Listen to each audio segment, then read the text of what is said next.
नमस्कार। BP competition academy में आप सबका स्वागत है। आप सभी लोग अच्छे से पढ़ाई करते रहें, ठीक है। और हम आपके साथ हैं।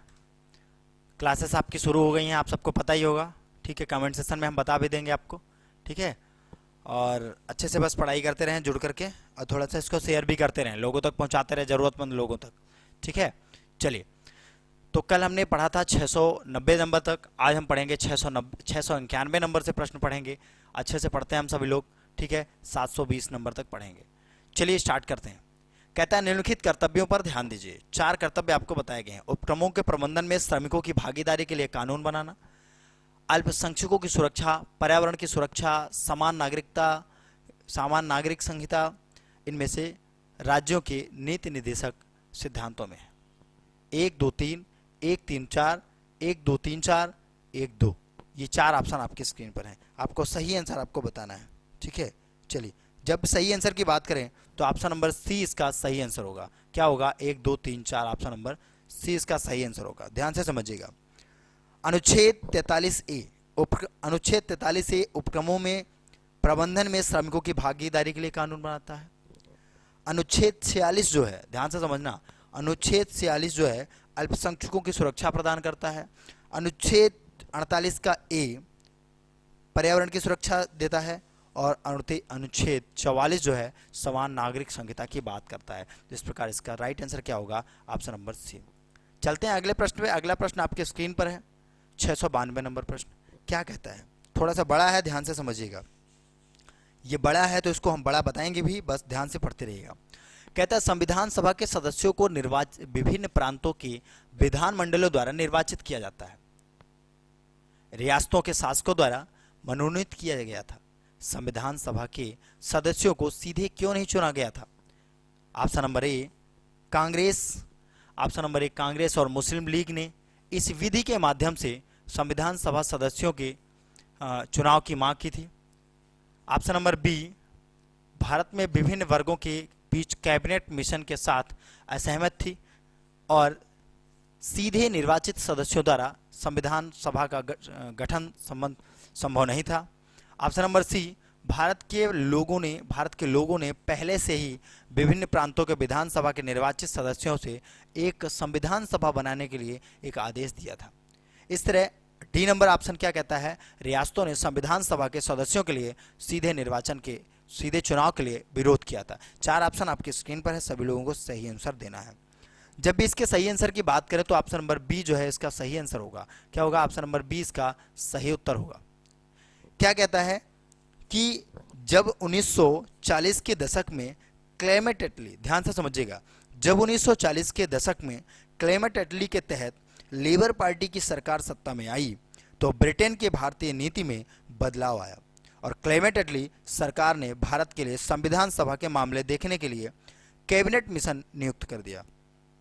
भारत के विभिन्न वर्गों के बीच कैबिनेट मिशन के साथ असहमत थी और यह प्राथमिक कारण था कि सीधे निर्वाचित सदस्यों द्वारा संविधान सभा का गठन संभव नहीं था। चूंकि जिन्ना और मुस्लिम लीग भारत के लिए दो संविधान सभाएं और एक भविष्य पाकिस्तान के लिए चाहते थे।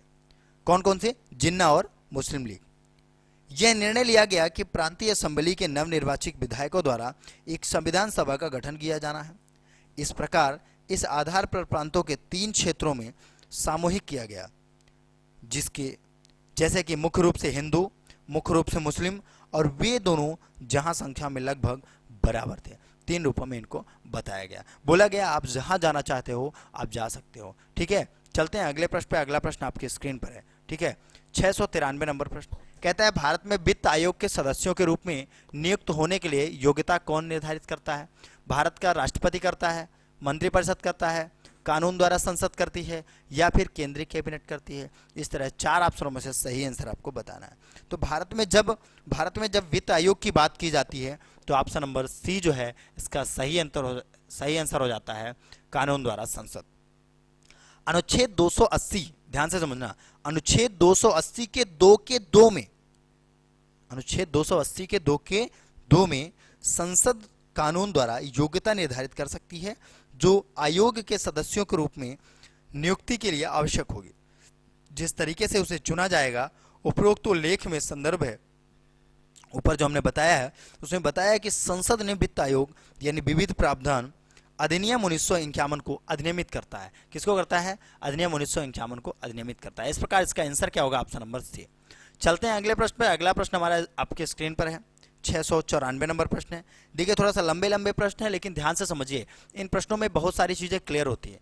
भारत में राजनीतिक दल की परिभाषा क्या है? अब यदि राजनीतिक दल की परिभाषा बोले तो हम सीधा आपको आंसर पर ले जाते हैं। राजनीतिक दल की परिभाषा बोले तो क्या है? राजनीतिक दल का अर्थ है भारत के व्यक्ति नागरिकों का एक संघ या निकाय चुनाव आयोग के साथ लोकसभा अधिनियम 1951 की धारा 29A के प्रावधानों के तहत एक राजनीतिक दल के रूप में पंजीकृत है।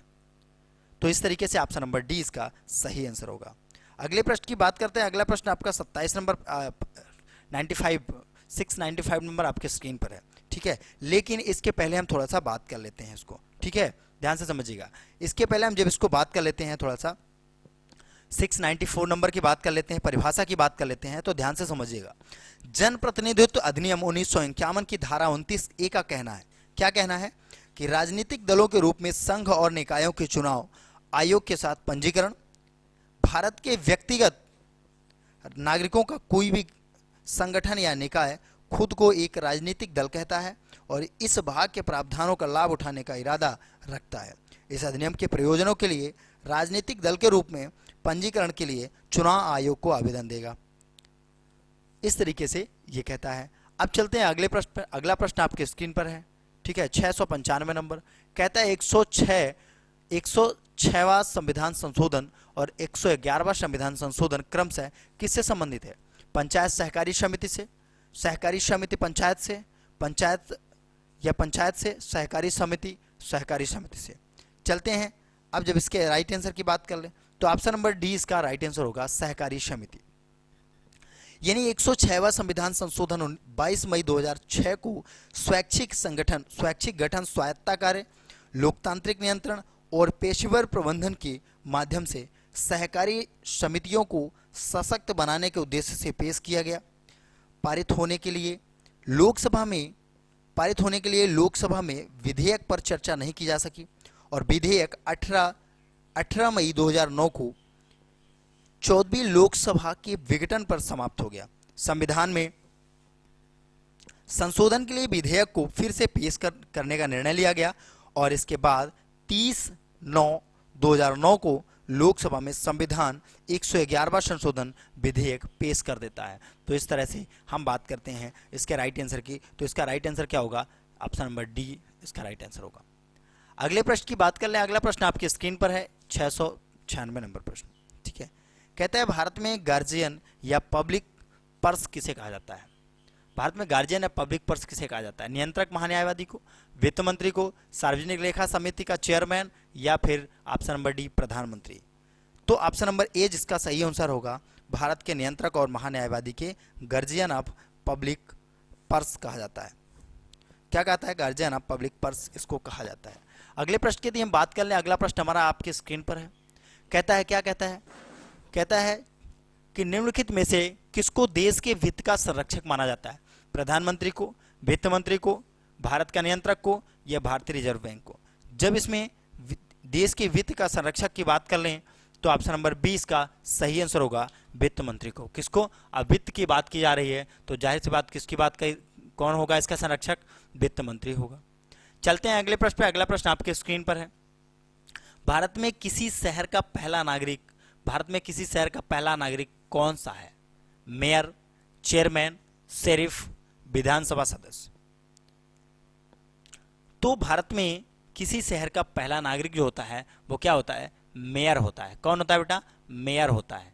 चलते हैं अगले प्रश्न पर। अपना अगला प्रश्न हमारा आपकी स्क्रीन पर है, 699 नंबर प्रश्न। भारत अंतर्राष्ट्रीय लोकतंत्र और चुनाव प्रबंधन संस्थान कहाँ स्थित है? नई दिल्ली, मुंबई, चेन्नई, चंडीगढ़। 4 ऑप्शन में से जो सही आंसर है आपको बताना है, ठीक है। चलिए, तो ऑप्शन नंबर ए इसका क्या होगा? सही आंसर होगा नई दिल्ली। ध्यान से समझिएगा, ऑप्शन नंबर ए इसका सही आंसर होगा नई दिल्ली। भारत अंतर्राष्ट्रीय लोकतंत्र और चुनाव प्रबंधन संस्थान नई दिल्ली में है। इसकी स्थापना चुनाव आयोग ने जून 2011 में की। कब की? चुनाव आयोग ने जून 2011 में इसकी स्थापना की। इस तरह हमारे 700 प्रश्नों को हमने क्लियर कर लिया अभी, ठीक है। 700 प्रश्नों को हमने देख लिया। ऐसे ही प्रश्न करीब 5000 प्रश्नों को हम टारगेट करने वाले हैं। सभी लोग ध्यान से पढ़ते रहें, ठीक है ना। कोई इशू हो संपर्क कर लें, कमेंट पे आंसर देते रहें, ठीक है। और कोई भी यदि समस्या है आप कॉल कर सकते हो, ठीक है। इस तरीके से आप समझ सकते हो, ठीक है बेटा। चलो अगले यदि प्रश्न की हम बात कर लेते हैं, ठीक है। अगला जो प्रश्न है हमारा 700 नंबर, कहता है नेहरू रिपोर्ट के अनुसार भारत की संसद की संरचना निम्नानुसार थी, ठीक है। राष्ट्रपति, राज्यसभा, लोकसभा, क्राउन, लोकसभा, राज्यसभा, ठीक है। क्राउन हाउस और people house of state, crown senate house of representative. 4 ऑप्शनों में से सही आंसर आपको बताना है। ऑप्शन नंबर डी इसका सही आंसर होगा, crown senate house of representative. Option number D इसका सही आंसर होगा, ठीक है। चलते हैं अगले प्रश्न पर, ठीक है। अगला प्रश्न क्या कहता है, ठीक है। अगला प्रश्न आपकी स्क्रीन पर है 701 नंबर, कहता है भारत सरकार अधिनियम 1919 के अनुसार राज्य परिषद और विधान परिषद का कार्यकाल इस प्रकार था। किस प्रकार था भाई, जल्दी बताइए, ठीक है। परिषद के कार्यकाल की जब बात कर लें, परिषद के जब कार्यकाल की बात कर लें तो क्या होगा, 701 नंबर का क्या आंसर होगा, जल्दी बताइए आप लोग। ऑप्शन नंबर डी इसका सही आंसर होगा, क्या होगा, 5 वर्ष और 3 वर्ष, ठीक है। यानी भारत सरकार अधिनियम 1919 के अनुसार राज्य परिषद का कार्यकाल 5 वर्ष, जबकि विधान परिषद का कार्यकाल 3 वर्ष था। कितना था, 3 वर्ष था, ठीक है। चलते हैं अगले प्रश्न पर। अगला प्रश्न आपकी स्क्रीन पर है, ठीक है। अगला प्रश्न आपकी स्क्रीन पर है 702 नंबर, कहता है भारतीय संविधान के अनुसार नई अखिल भारतीय सेवाओं की शुरुआत निम्नलिखित में से किसके द्वारा हो सकती है? लोकसभा के द्वारा, राज्यसभा के द्वारा, भारतीय प्रदेशों के द्वारा, ठीक है। भारतीय प्रदेशों के 2/3 भाग, अंतर्राष्ट्रीय परिषद। 4 ऑप्शनों में जो सही आंसर है आपको करेक्ट करके बताना है। तो इसमें जब सही आंसर की बात करें तो ऑप्शन नंबर बी इसका सही आंसर होगा, राज्यसभा। ध्यान से समझिएगा, अनुच्छेद 312 के अनुसार राज्यसभा विशेष बहुमत द्वारा बनाई गई अखिल भारतीय सेवाओं की स्थापना की अनुशंसा कर सकती है। इस तरह इसका राइट आंसर होगा ऑप्शन नंबर बी। चलते हैं अगले प्रश्न पे। अगला प्रश्न आपके स्क्रीन पर है 703 नंबर, सभी अल्पसंख्यक शैक्षिक संस्थान भारत के संविधान के निम्नलिखित किस अनुच्छेद में अधिकार में शामिल अधिकारों का प्रयोग करने के हकदार हैं? 27 में, 28 में, 29 में, 30 में, ठीक है। तो इस तरह जब राइट आंसर की बात करें तो option number D right answer होगा 30, ठीक है। Option number D right answer होगा 30, ठीक है। चलिए अगले प्रश्न की बात करते हैं। Option number D right answer होगा 30। अब जब इसके बाद की बात करते हैं 30 इसमें अनुच्छेद, तो ध्यान से समझिएगा। अनुच्छेद 30 के अनुसार भारत में प्रत्येक अल्पसंख्यक और भाषाई अल्पसंख्यक को शिक्षण संस्थानों को खोलने का अधिकार दिया गया है, ठीक है। कहाँ, अनुच्छेद 30 में। अगला प्रश्न आपके स्क्रीन पर है 704 नंबर प्रश्न, क्या कहता है, ध्यान से समझिएगा। कहता है हमें एक पल भूलना नहीं चाहिए, यह कम से कम बुनियादी शिक्षा प्राप्त करने के लिए प्रत्येक व्यक्ति का जन्माधिकार है, जिसके बिना वह नागरिक के रूप में अपने कर्तव्यों को पूरी तरह से निर्वहन नहीं कर सकता। भारत के निम्नलिखित व्यक्तियों में से किसने शिक्षा का अधिकार के बारे में यह प्रसिद्ध बयान दिया? पंडित जवाहरलाल नेहरू ने, डॉक्टर राजेंद्र प्रसाद ने, मौलाना अबुल कलाम आजाद ने, ठीक है, या एपीजे अब्दुल कलाम ने। जब इसके राइट आंसर की बात करें तो इसका सही उत्तर क्या होगा, ऑप्शन नंबर सी मौलाना अबुल कलाम आजाद। चलते हैं अगले प्रश्न पर। अगला प्रश्न आपके स्क्रीन पर है 705 नंबर पर, कहता है सरकार की सभी शक्तियों और सभी प्राधिकरण विधायी, कार्यकारी और न्यायिक लोगों से व्युत्पन्न होते हैं और इसका उपयोग इस संविधान के अनुसार या उसके तहत स्थापित संगठनों के माध्यम से भारत के राष्ट्रमंडल में किया जाएगा। उपर्युक्त लेख निम्नलिखित में से लिया गया है, जिसे कुछ विद्वानों द्वारा भारत के राष्ट्रमंडल का संविधान कहा गया है, ठीक है। इस तरह इसका राइट आंसर क्या होगा, तो जब राइट आंसर की बात कर लें तो इसका राइट आंसर क्या होगा, ठीक है। तो राइट आंसर क्या होगा, कौन होगा भाई right answer, option number B Nehru report इसका राइट आंसर होगा। चलते हैं अगले प्रश्न पर, ठीक है। अगला प्रश्न आपकी स्क्रीन पर है भारत के संविधान के, ठीक है, भारत के संविधान के निम्नलिखित अनुच्छेदों में से कौन सा उच्च न्यायालयों को रिट जारी करता है? 222 अनुच्छेद, 224 अनुच्छेद, 226 अनुच्छेद या फिर 228 अनुच्छेद। 4 अनुच्छेद बताए गए हैं, जल्दी से बताइए कौन सा रिट जारी करता है। अनुच्छेद 226 जो है उच्च न्यायालयों को रिट जारी करने की शक्ति देता है। क्या करता है, उच्च न्यायालय जो है वो रिट जारी कर सकते हैं अनुच्छेद 226 के अनुसार। चलते हैं अगले प्रश्न पे। अगला प्रश्न आपके स्क्रीन पर 707 नंबर है, ठीक है, ध्यान से देखिएगा, ठीक है। ये 707 नंबर, भारतीय मामलों की भारतीय परिषद के पूर्व पदाधिकारी कौन है? राष्ट्रपति है, उपराष्ट्रपति है, प्रधानमंत्री है, गृह मंत्री है। 4 ऑप्शन आपके स्क्रीन पर है, सही आंसर आपको बताना है, ठीक है। जब 4 ऑप्शनों की बात कर लें तो ऑप्शन नंबर बी इसका राइट आंसर होगा, उपराष्ट्रपति, ठीक है। क्या होगा? उपराष्ट्रपति इसका सही आंसर होगा। चलते हैं अगले प्रश्न पे। अपना 708 नंबर प्रश्न आपके स्क्रीन पर है। भारत के राष्ट्रीय कैलेंडर के बारे में निम्नलिखित कथनों पर ध्यान देना है। भारत का राष्ट्रीय कैलेंडर शक युग पर आधारित है, जिनकी तिथियों में ग्रेगोरियन कैलेंडर की तिथियों के साथ अस्थायी पत्राचार। पहला स्टेटमेंट। दूसरा स्टेटमेंट कहता है चैत्र शुक्ल 1 जिस पर नया साल शुरू होता है, हर साल 21-22 मार्च को हमेशा होता है। तीसरा स्टेटमेंट कहता है एक लीप वर्ष में भारत के राष्ट्रीय कैलेंडर के शुरुआती दिन 6 महीने 31 दिनों के हैं। इस तरह का ये 3 स्टेटमेंट देता है। कहता है कौन सा विकल्प सही है, ठीक है। तो आप ये इसमें तीनों विकल्प जो हैं वो सही हैं, यानी ऑप्शन नंबर डी सही है, 1, 2, 3 तीनों विकल्प इसमें सही है। अगले प्रश्न की बात करें। अगला प्रश्न आपकी स्क्रीन पर है, 709 नंबर। भारत ध्वज संहिता के प्रावधानों के अनुसार भारतीय निकाय के मानकों को लागू करने के लिए निम्नलिखित निकायों में से कौन सा प्रभारी है? गृह मंत्रालय, विदेश मंत्रालय, सुप्रीम कोर्ट, भारतीय मानक ब्यूरो। 4 ऑप्शन है, 4 ऑप्शनों में से सही आंसर की बात कर लें तो सही आंसर क्या होगा, ठीक है। सही आंसर की बात करें तो क्या होगा सही आंसर इसमें? जब ध्वज संहिता की बात कर लें तो भारतीय मानक ब्यूरो इसका राइट आंसर बन जाएगा। क्या बन जाएगा बेटा? भारतीय मानक ब्यूरो इसका सही आंसर बन जाएगा।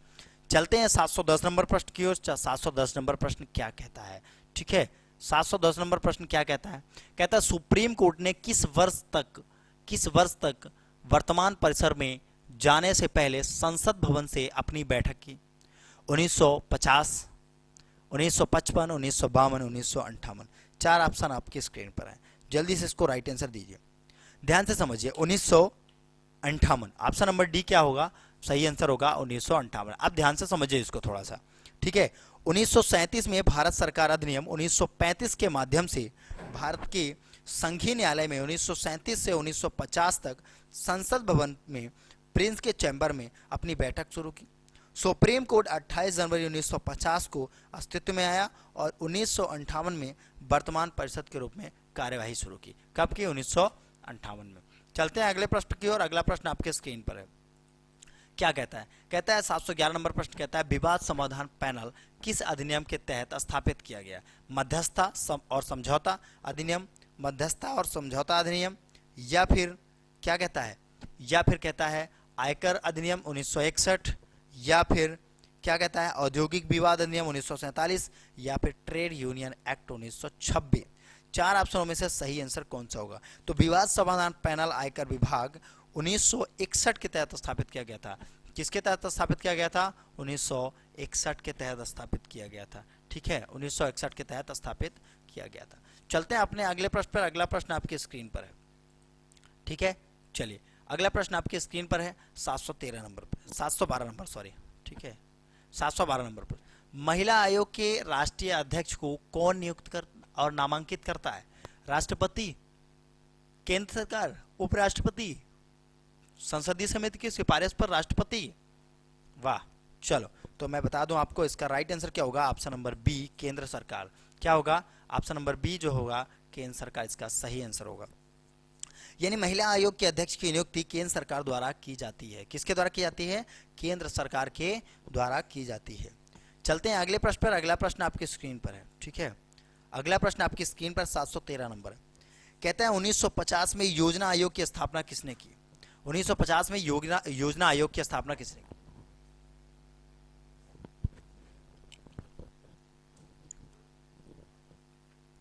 जल्दी बताओ भाई, किसने की? ऑप्शन नंबर डी इसका राइट आंसर है, कैबिनेट ने की। किसने की?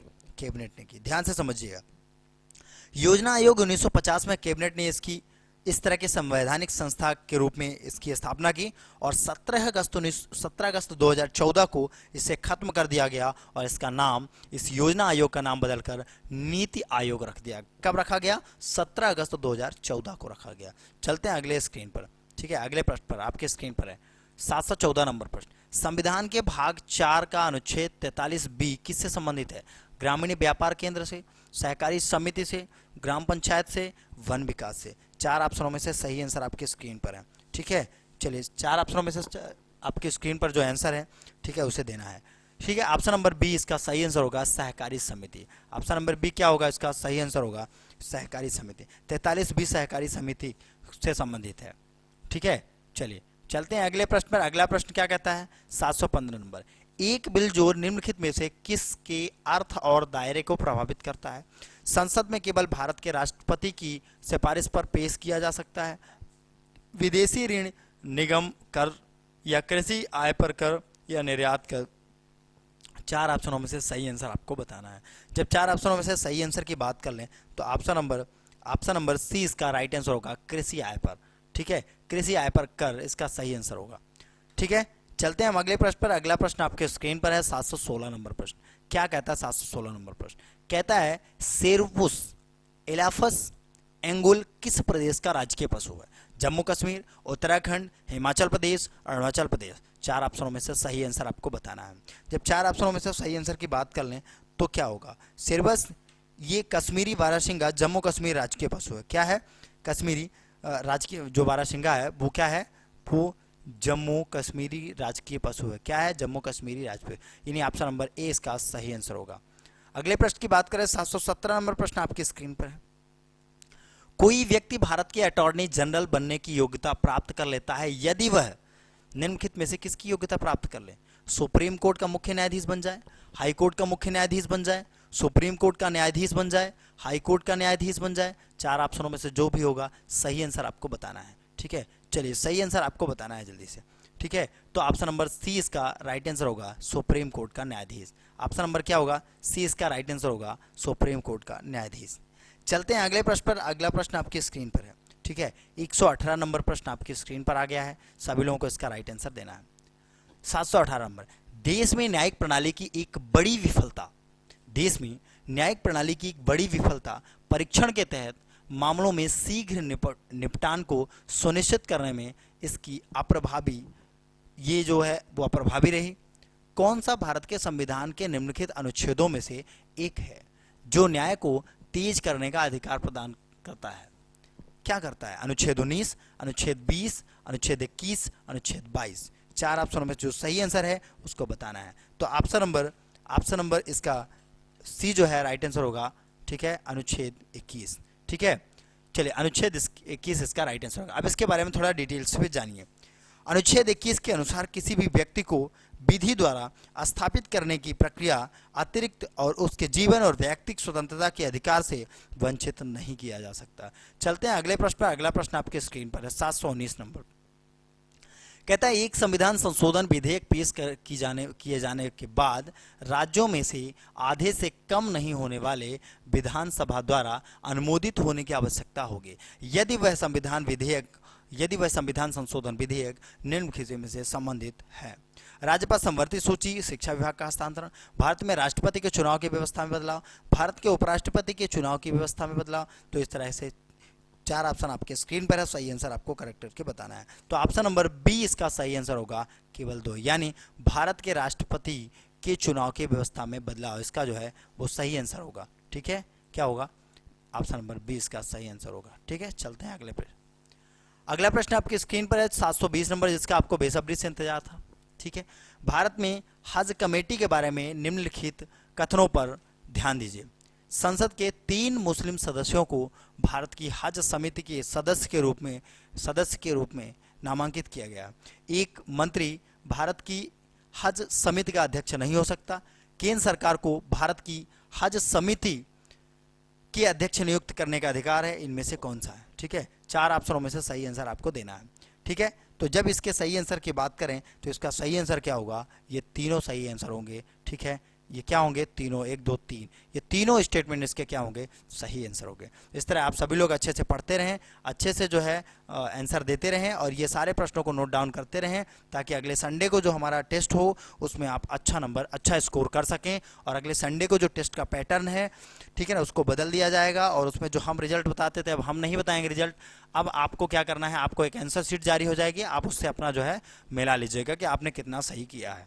ठीक है, तो आपको खुद को आंकना है इसमें। ठीक है, कुछ लोग इसको गलत तरीके से समझ रहे हैं, कुछ लोगों का कहना है भाई मुझे नंबर कम मिल रहे हैं, मुझे ये है वो है ना। तो इसका मतलब नंबर कम मिल रहे हैं, नौकरी तो लगनी नहीं है, ये हम अपने नॉलेज के लिए पढ़ रहे हैं। यदि नंबर कम मिल रहे हैं तो आप और अच्छे से पढ़ो। ठीक है, और यहाँ पे समस्या हो जाए, मैं मानता हूँ कि उन्होंने सही आंसर दिया है, लेकिन यहाँ पर हमें शो नहीं करता, प्रॉब्लम हो जाती है। ठीक है, इसलिए हम अब क्या कर रहे हैं, आंसर शीट आपको जारी कर देंगे और आप क्या करिए, आप उस आंसर शीट से अपना ये मिला लीजिए, स्वयं आकलन कर लीजिए कि आपने कितना प्रश्न जो है वो सही किया है और कितना गलत किया है, आपको खुद समझ में आ जाएगा, ताकि वो चीज़ आपको याद हो जाए परमानेंटली। चलते हैं अगले प्रश्न पर। ठीक है, तो अब चूंकि अगला प्रश्न हमारा नहीं है, अब अगला प्रश्न हम कल देखेंगे। ठीक है, तो सभी लोग अच्छे से पढ़ते रहें। ठीक है, कोई इशू हो कमेंट बॉक्स में बताते रहें। ठीक है, और कोई समस्या हो आप हमसे कांटेक्ट कर लें। ठीक है, धन्यवाद आप सबका।